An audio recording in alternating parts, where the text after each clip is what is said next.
ஒடுக்கப்பட்டவர்கள் சார்பாக கேட்கிறேன் உரிமை. அடைக்கப்பட்டவர்கள் சார்பாக.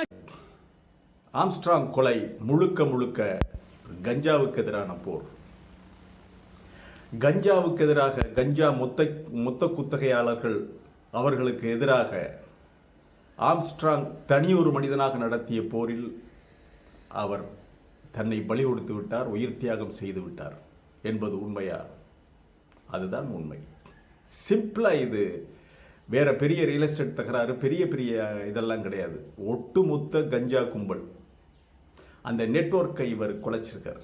ஆந்திராவிலிருந்து சென்னை வரைக்கும் உள்ள கஞ்சா நெட்வொர்க். இதில் ஏன் ஆம்ஸ்ட்ராங் உள்ளே நுழைந்தார், எதற்காக இவர்களோடு போரிட்டார் என்பதுதான் நாம் பார்க்க போகிற காணொளி. இது வாய்ஸ் ஆஃப் தமிழ் வழங்கும் பேச்சுரிமை சேனலை மறக்காம சப்ஸ்கிரைப் பண்ணிட்டு பெல் பட்டனை எழுத்துங்கள். அப்பொழுதுதான் நாம் வெளியிடுகின்ற காணொளி ஒவ்வொன்றும் உங்களை வந்து சேரும். கமெண்ட் செய்யுங்கள், ஷேர் செய்யுங்கள். மறக்காம அதிகமாக இந்த காணொளியை ஷேர் பண்ணுங்க. பிடித்திருந்தால் லைக் செய்யுங்க. இப்போ பார்க்கலாம். இந்த அஞ்சலைன்னு சொல்றாங்கல்ல, இதற்கு பணம், கொலையாளிகளுக்கு பணம் கொடுத்தது இந்த புளியந்தோப்பு பகுதியைச் சேர்ந்த அஞ்சலை தான் கொலையாளின்னு சொல்றாங்கல்ல. அஞ்சலை மட்டுமல்ல, எப்படி ஆம்ஸ்ட்ராங்குக்கும் அஞ்சலைக்கும் முட்டிக்கிருச்சு, எப்படி இது மிகப்பெரிய பூதாகரமாக வெடித்து ஆம்ஸ்ட்ராங்குடைய கொலையில போய் நின்றது என்றால், அஞ்சலை ஒரு பெண் தாதா, ரவுடி, ரெகுலரா கஞ்சா வித்துக்கிட்டே இருந்திருக்காங்க. இந்த அஞ்சலை ஆற்காடு சுரேஷனுடைய நெட்வொர்க்ல இருந்து தான் கஞ்சா நிறைய வாங்கியிருக்காங்க. ஆற்காடு சுரேஷ் ராணிப்பேட்டை ஆற்காடு, அதாவது வடபழனி ஆற்காடு இல்லை, ஆற்காடு ரோடு. அது ராணிப்பேட்டை, ஆற்காடு, அந்த திருப்பத்தூர், வேலூர், இதெல்லாம் காட்பாடி. இந்த காட்பாடி வேலூருடைய பார்டர், காட்பாடியை தாண்டினாலே ஆந்திரா பார்டர் வந்துடும். அந்த சித்தூர் அந்த பகுதி வந்துடும். ஒரு எல்லாம் காட்பாடி ரோடு, அந்த பாலத்தை தாண்டி அந்த பக்கம் போனாவே அது ஆந்திரா. ஆந்திராவுடைய சித்தூர், நகரி, இதெல்லாமே கஞ்சா அதிகமாக புழங்குற இடங்கள், கஞ்சா பயிரிடப்படுகின்ற இடங்கள். இவர்களுடைய பெரிய மார்க்கெட் வட சென்னை. சென்னை அது வட சென்னைக்கு கொண்டு வரப்பட்டு வட சென்னையிலிருந்து பல்வேறு அவங்க சின்ன சின்ன வியாபாரிகளுக்கு பிரித்து கொடுக்கப்படுகிறது. வட சென்னையினுடைய மொத்த கான்ட்ராக்டர் அஞ்சலை. கோடிக்கணக்கில் பணம் கொட்டியிருக்குங்க. அதில் போலீஸுக்கு மாமூல் பல கோடி ரூபாய் கொடுத்துக்கிட்டே இருந்திருக்காங்க. போலீஸுக்கு, அரசியல் கட்சிகளுக்கு, எல்லாருக்குமே. வக்கீல்கள், குறிப்பாக வக்கீல்கள், அவங்க மிரட்டி அவங்களுக்கு அப்பப்போ தேவைப்படுகின்ற பொழுது வசதியாக எந்த வாதாடுறதுக்கே போறதில்லை, எந்த கோர்ட்டுக்கும் போறதில்லை, எந்த ஒரு ஆர்குமெண்ட்டையும் சந்திக்கிறது இல்லை. இவங்களுக்கு எந்த அந்த இதே சட்ட நுணுக்கம், எதை பற்றிய அந்த திறமை எதுவுமே கிடையாது. அது ஒரு சட்ட நுணுக்கம் தெரிந்த வக்கீல்கள், அந்த திறமையான வக்கீல்கள், அது ஒரு குரூப் தனியா இருக்காங்க. இந்த பக்கம் ஒரு குரூப் இருக்கு. இது முழுக்க முழுக்க இந்த மாதிரி தாதாக்களை, கஞ்சா வியாபாரம் செய்பவர்கள், கெட்டமைன் விற்கிறவங்க, இந்த மணலில பெட்ரோல் திருடுறவங்க, இந்த கும்பலை மிரட்டி சொகுசாக வாழ்ந்து கொண்டிருக்கு. அவர்களிடந்து பணம் பறித்து வாழ்கின்ற கும்பல் ஒரு பெரிய வக்கீல் கும்பல், வழக்கறிஞர்கள் கும்பல். இதற்கு ஒரு பாரதிய ஜனதா கட்சியினுடைய சமீபத்தில் வட சென்னையில் நின்ற அந்த வேட்பாளர், அவர் பார் கவுன்சில் தலைவராக இருந்தார். நான் பேரை சொல்ல விரும்பவில்லை. அவர் தான் இவங்களுக்கு எல்லாருக்குமே தலைவர். ஆக இப்ப என்ன நடந்ததுன்னு சொல்லி நம்ம பார்க்கலாம். ஆம்ஸ்ட்ராங் காலையில் எந்திரிச்சாருன்னா, உங்களுக்கு ஆம்ஸ்ட்ராங் தொடர்ந்து ஒரு 6-7 மணி நேரம் அந்த பகுதியை சுற்றி இருக்கிற தாழ்த்தப்பட்டவர்கள், இன்னும் பல்வேறு சமுதாய பிரிவை சேர்ந்தவர்கள்லாம் ஆம்ஸ்ட்ராங் கிட்ட பஞ்சாயத்துக்கு வருவாங்க. பிள்ளைகளை கூட்டிகிட்டு வருவாங்க, அவங்க வீட்டு மருமகனை கூட்டிகிட்டு வருவாங்க, பொண்ணெடுத்தவனை கூட்டிகிட்டு வருவாங்க, பொம்பளை பிள்ளைகளை கூட்டிகிட்டு வருவாங்க. குறிப்பாக படிக்க போகிற சிறுவர்களை கூட்டிகிட்டு வருவாங்க. அண்ணா படிக்கிறானே, இல்லை இவனை என்னன்னு கேளுங்க, அதட்டி வைங்க, இவன் ஆளுகளோட இந்த பசங்களோடு சேர்ந்துக்கிட்டு சுற்றிக்கிட்டு திரிகிறான் அப்படின்ன உடனே ஆம்ஸ்ட்ராங் அறிவுரை சொல்லுவார். இந்த அறிவுரை சொல்றதுக்கே ஒரு 5-6 மணி நேரம் காலையில் அவருக்கு போயிடும். தேவைப்படுபவர்களுக்கு பண உதவி செய்வார். என்னடா உனக்கு பிரச்சனை, ஏன்டா படிக்கல, டியூஷன் போறியா, அதுக்கு பணம். இப்படி கோடி கோடியாக பல விஷயங்கள் அவர் சம்பாதித்தாலும் பணம் ஒரு எம்ஜிஆர் மாதிரி வாரி வழங்கி ஏழையாவே இருந்திருக்கு. ஆகவே அந்த வந்துட்டாங்கன்னா அறிவுரை சொல்றதோட செலவுக்கு ஏதாவது பணம் கொடுத்து விடுவார். படிக்கணும்னு சொல்லி எல்லாரையும் வருகின்ற பசங்களுக்கெல்லாம் நல்ல புத்திமதிகளை சொல்லி அனுப்புவார். ஓரளவு அவங்க கேட்டுக்கிட்டு போவாங்க, படிப்பாங்க. படிப்பு இல்லையா விளையாட போடா அப்படின்னு சொல்லி கிளப்புகளில் இல்லை வேலை தேடிக்கிட்டு இருக்கவங்களுக்கு ஐசிஎஃப்ல தினக்கூலியாக இந்த மாதிரி வேலைகளை எல்லாம் அவர் செய்து கொடுத்து கொண்டிருந்தார் ஆம்ஸ்ட்ராங். இப்பொழுதுதான் அண்ணா என் பையன் கஞ்சா குடிக்கிறான்னு ஒரு ரிப்போர்ட் வருது. இது எப்போ 3-4 வருடங்களுக்கு முன்பு என் பையன் கஞ்சா குடிக்கிறான். இந்த கஞ்சா குடிச்சு கெட்டு போகிறான், யார் விற்கிறது அப்படிங்கிறார் ஆம்ஸ்ட்ராங். இங்கே தான் இந்த மூலையில் விற்கிறாங்க, போய் பிடிச்சிட்டு வருவாங்க. பிடிச்சிட்டு வந்து 2 அரை விட்டு எல்லாம் இது பண்ணி விரட்டி விட்டுட்டு திருப்பி விற்கிறாங்க. திருப்பி ஒரு கேஸ் வருது, அப்புறம் 2 பேர் வர்றாங்க, 3 பேர் வர்றாங்க. தொடர்ந்து ஒரு வாரத்துக்கு 100-200 பேர் வந்து கஞ்சா அடிமையாயிட்டான் பையன், எப்போ பார்த்தாலும் கஞ்சா குடிக்கிறான், வேலைக்கு போகிறான்ல, அந்த மூலையில் விற்கிறானுங்க, இந்த மூலையில் விற்கிறானுங்க. இந்த டிபி சத்திரம்லாம் கஞ்சா விற்கிறதே பெரிய தொழில். நம்ம கிறிஸ்டியன் காலேஜுக்கு பக்கத்தில் ஒரு சந்து போகுங்க, பச்சை பாஸுக்கு ஆப்போசிட்டு, அதெல்லாம் வந்து டிபி சத்திரம்னு நீங்கள் உள்ள நுழைஞ்சு உயிரோட வர முடியாது. டிபி சத்திரம் அந்த மாதிரி ஏரியா அது. அந்த அயனாவரம் இதெல்லாம் அந்த அமிஞ்சிக்கரை அந்த ஏரியா இந்த திருவிகா நகர் இந்த பகுதி ஷெனாய் நகர் இதெல்லாம் அப்படி சுற்றி வரும்.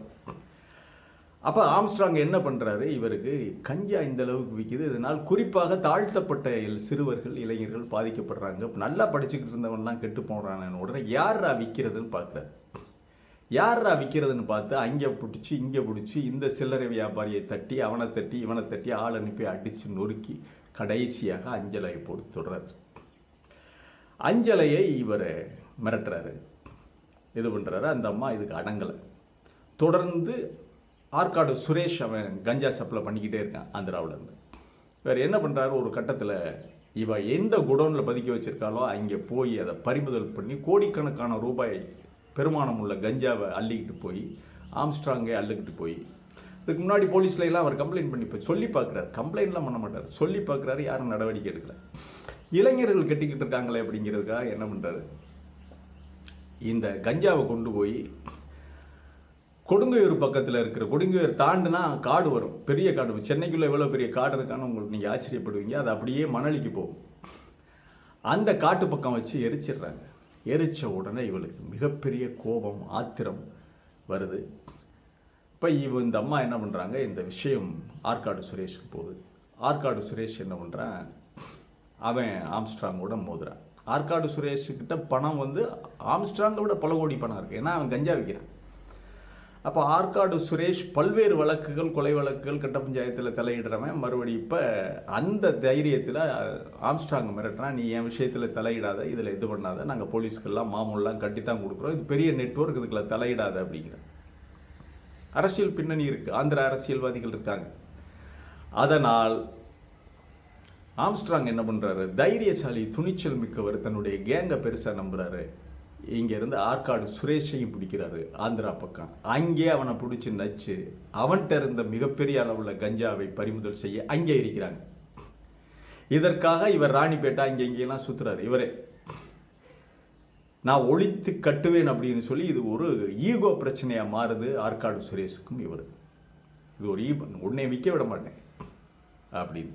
இதில் தான் அஞ்சலையிடம் காசு வாங்கி தின்ற வக்கீல்கள் சம்போ செந்தில், அந்த தமாக ஹரிதரன், இவனுங்க பூரா வக்கீல் அருள், இவனுங்க எல்லாம் ஒன்று சேர்றாங்க. இவனுங்கெல்லாம் எல்லாருக்குமே நிதி உதவி, அடிக்கடி செலவுக்கு கை செலவுக்கு பணம் கொடுக்கறது, ஏதாவது ஒரு தேவைகளுக்கு பணம் கொடுக்கறது இந்த அஞ்சலை.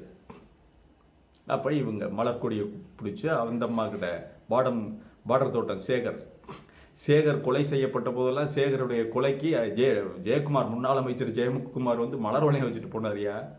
வராத அதிமுக அமைச்சர் எவன், அவர் கானா பாடல் பாடுற ஒரு தோட்டம் சேகர்.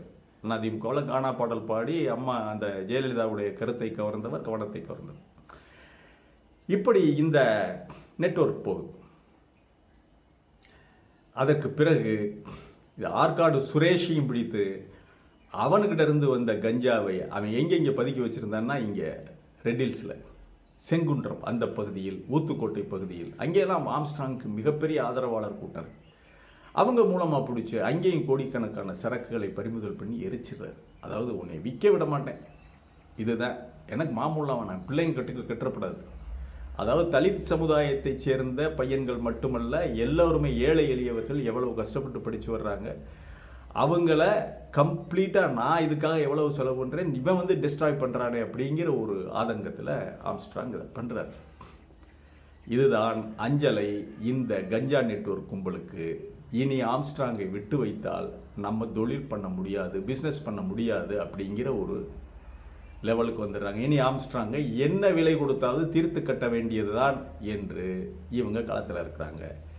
இதில் இவர்களிடம் மாமூல் வாங்குகின்ற போலீஸ் ஆபீசர்கள், போலீஸ் அதிகாரிகள், பெரிய போலீஸ் அதிகாரிகள் அவங்கெல்லாம் என்ன தெரியுமா செய்கிறாங்க, இப்படி கிடைக்கிற மாமூலை எல்லாம் பல கோடி ரூபாய் பணத்தை எல்லாம் அங்கே வீட்டுக்கு கொண்டு போக மாட்டாங்க. திரைப்படம் எடுக்கிறாங்க சார், படம் எடுக்கிறாங்க, சினிமா எடுக்கிறாங்க. இவங்களுக்கு இதுதான் வேலை. சினிமா எடுக்க வேண்டியது, இந்த நடிகைகளோட ஜாலியாக உல்லாசமாக டூர் போகிறது, கோவா போகிறது. சினிமாவும் இந்த கஞ்சா, இந்த போதை, இது ஒரு மாஃபியா கும்பல் ஆயிடுச்சு. நல்ல மனிதர்கள் படம் எடுத்ததெல்லாம் போச்சு. நல்ல மனிதர்கள் எடுத்த படம், பழைய படங்கள் நம்ம எல்லாம் பார்க்கலாம். இப்போ பார்க்க முடியுதா படம்? இந்த அயோக்கியனுங்க எடுக்கிற படத்தை நம்ம எப்படி பார்க்க முடியும்? இப்படி தான் இருக்கும் படம். சரி, நம்ம விஷயத்துக்கு வருவோம். அப்போ இவங்க எல்லாம் சேர்ந்து ஆம்ஸ்ட்ராங்கை தீர்த்து கட்ட வேண்டும் என்கின்ற பொழுது இந்த சம்போ செந்தில் என்ன பண்ணுறான்? இவன் மிகப்பெரிய கிரிமினல் லாயர்.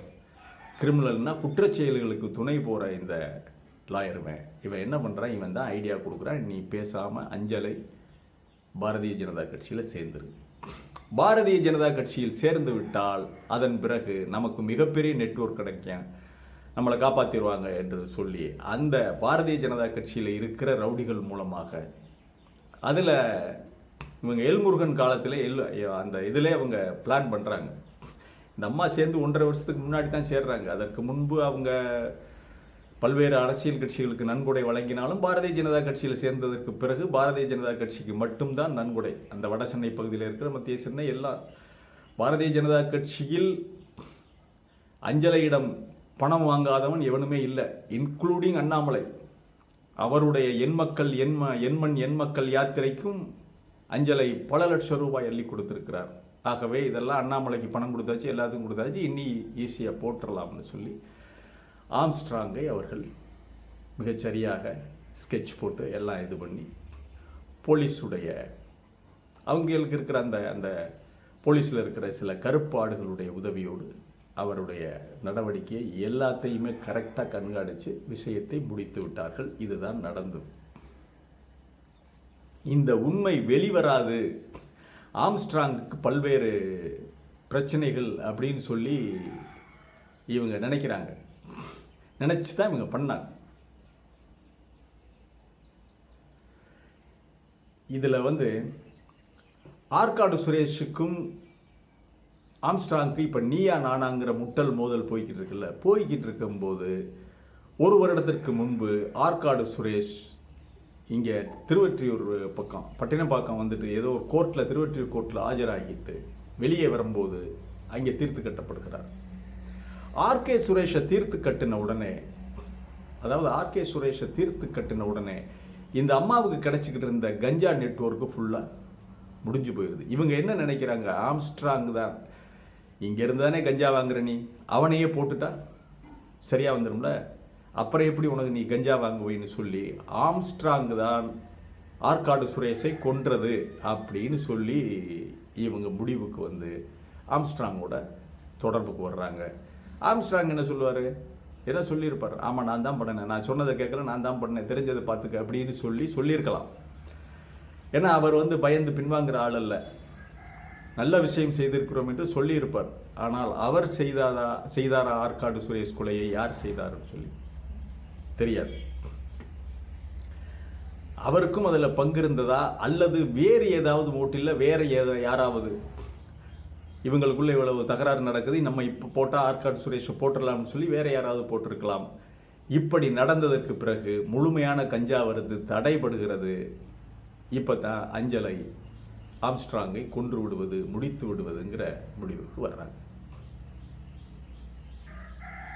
அதன் பிறகு இந்த சம்போ செந்தில் இவங்கெல்லாம் சேர்ந்து இந்த ஒரு பிளானை பண்ணி மலர்கொடியிடமிருந்து, பார்டர் தோட்டம் மலர்கொடியிடமிருந்து நாட்டு வெடிகுண்டுகள் அதெல்லாம் வாங்கி பரீட்சை பண்ணி பார்க்கும்போது அது சரியில்லை. அதன் பிறகு 11 பேருக்கு மேல் மிகச் சரியாக ஸ்கெட்ச் போட்டு ஆம்ஸ்ட்ராங்குடைய கதையை முடித்து விட்டார்கள். இதுதான் நடந்தது. முழுக்க முழுக்க இது கஞ்சா விற்பனை. கஞ்சா விற்பனையினுடைய மெயின் சுவிட்சையே ஆம்ஸ்ட்ராங் ஆஃப் செய்ததால், ஆற்காடு சுரேஷை போட்டு தள்ளியதால் இவளுக்கு கஞ்சா வரல. இந்த அஞ்சலைக்கு அவளால் தொழிலை ரன் பண்ண முடியலை, தொடர்ந்து மாமூல் கொடுக்க முடியலை. அப்போ போலீஸ்காரர்களுடைய நெருக்குதல், லோக்கலில் இருக்கிற வக்கீல்களுடைய நெருக்குதல், அவங்களுக்கெல்லாம் கொடுக்கணும்ல. அப்போ இவங்க என்ன சொல்கிறாங்க, யார் என்ன ஏதுன்னு உடனே ஆம்ஸ்ட்ராங்கு தித்து கட்ட வேண்டியது அப்படின்னு சொல்லி, இதற்காகத்தான் சம்போ செந்தில், ஹரிதரன்லேருந்து வக்கீல் அருள்லேருந்து எல்லாரும் ஒன்று சேர்ந்தார்கள். இந்த 2ஆம் நம்பர் வக்கீல்கள் மாமூல் இப்படி நிறைய வாங்குறாங்க. நிறைய தாதாக்களிடம் 2ஆம் நம்பர் வேலை பார்க்குறவங்கள்ட்ட நிறைய பேர்கிட்ட அவங்க வாங்குறாங்க. இப்படி ஒரு குரூப்பாகவே வக்கீலுக்கு படிச்சுட்டு இப்படியே வாழ்க்கையை ஓட்டி கொண்டிருக்கிறவர்கள் நிறைய பேர் இருக்கிறாங்க சென்னையில்.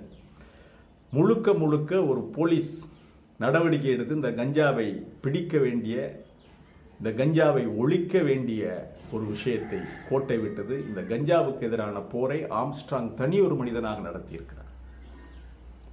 தனி ஒரு மனிதனாக ஆம்ஸ்ட்ராங் கஞ்சாவுக்கு எதிராக போர் நடத்தினார் என்றுதான் சொல்ல வேண்டும். தன்னுடைய உயிரை அவர் தியாகம் செய்து விட்டார், பலி கொடுத்து விட்டார். என்ன சொல்லலாம்னா, கஞ்சாவுக்கு எதிரான முதலாவது போர் ஆம்ஸ்ட்ராங்கின் உயிர் தியாகத்தோடு, படுகொலையோடு நிறைவு பெற்றது. அடுத்து கஞ்சாவுக்கு எதிராக 2வது போர் தொடங்குமா? 2வது போரை தொடங்க போவது யார்? அரசா அல்லது ஆம்ஸ்ட்ராங்குடைய வாரிசுகளா? வட சென்னையில் ஆம்ஸ்ட்ராங்குடைய படுகொலைக்கு பழி வாங்க வேண்டும் என்று துடித்து கொண்டிருக்கின்ற ஆயிரக்கணக்கான இளைஞர்கள், அவங்க பழி என்பதை விட கஞ்சாவை நிறுத்துறதுக்கு நீங்கள் பிரச்சாரம் பண்ணுங்க. கஞ்சாவை இங்கிருந்து அப்புறப்படுத்துறதுக்கு நீங்கள் எல்லோரும் சேர்ந்து அவர்களை ஒழித்து கட்டுறதுன்னா அப்புறப்படுத்துவதற்கு. கஞ்சா குடிக்கிறது இல்லை, கஞ்சா குடிக்கிறவங்கள்ட்ட பேசுங்க. உங்களுக்காக ஆம்ஸ்ட்ராங் உயிர் தியாகம் செய்து விட்டாருங்கிறத எடுத்து சொல்லி, கஞ்சா குடிப்பதிலிருந்து எல்லோரையும் நீங்கள் காப்பாற்றுவதுதான். கஞ்சா வியாபாரிகளை புறக்கணிக்க வேண்டும், கஸ்டமர்கள் இளைஞர்களிடம் சொல்லி அவர்களை திருத்த வேண்டும். அதுதான் ஆம்ஸ்ட்ராங்கு நீங்கள் செய்கின்ற ஒரு அஞ்சலி, மகத்தான அஞ்சலி. ஆம்ஸ்ட்ராங்குடைய உயிர் கஞ்சாவுக்கு எதிரான போரோடு முற்று பெறட்டும். இனியும் கஞ்சா இந்த வட சென்னையில் மட்டுமல்ல, தமிழகம் முழுவதிலும் இருந்து அப்புறப்படுத்த வேண்டும். அதற்கு அரசு போர்க்கால நடவடிக்கையை ஆரம்பிக்க வேண்டும். மீண்டும் ஒரு காணொலியிலே சந்திக்கிறேன். இது வாய்ஸ் ஆஃப் தமிழ் வழங்கும் பேச்சுரிமை சேனலை சப்ஸ்கிரைப் பண்ணிட்டு மறக்காமல் பெல் பட்டனை கமெண்ட் செய்யுங்கள், ஷேர் செய்யுங்கள். பிடித்திருந்தால் லைக் செய்யுங்கள். நன்றி, வணக்கம்.